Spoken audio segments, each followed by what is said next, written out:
চলতি বছরের শেষের দিকে হতে যাচ্ছে ব্রিটেনের পার্লামেন্ট নির্বাচন। ব্রিটিশ ক্ষমতার পালাবদলে আধিপত্যের লড়াই দেখার অপেক্ষায় পুরো বিশ্ব।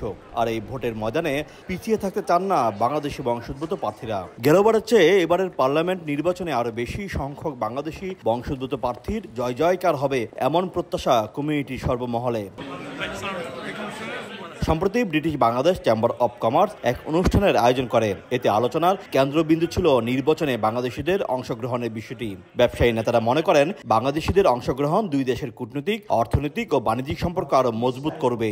রাজনৈতিক সেতুবন্ধন এবং অর্থনৈতিক সেতুবন্ধন এটাকে আমরা আরো দৃঢ় করতে চাই, যেটা আমাদের জন্য বাণিজ্যিকভাবে ভালো হবে, কালচারের জন্য ভালো হবে। In every single aspect Bangladesh will be benefited from that. অনুষ্ঠানে যোগ দেন বাংলাদেশের পররাষ্ট্র বিষয়ক সংসদীয় স্থায়ী কমিটির সভাপতি ও সাবেক পররাষ্ট্রমন্ত্রী ডক্টর AK আব্দুল মোমেন।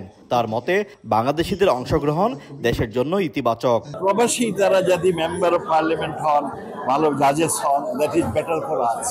তারা এইখানে দে শুড ট্রাই।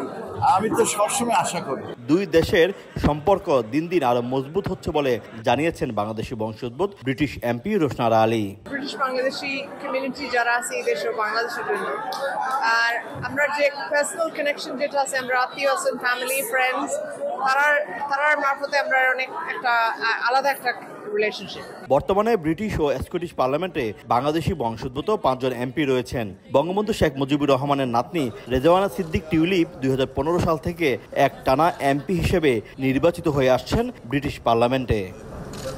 শোয়েব কবির, সময় সংবাদ, লন্ডন।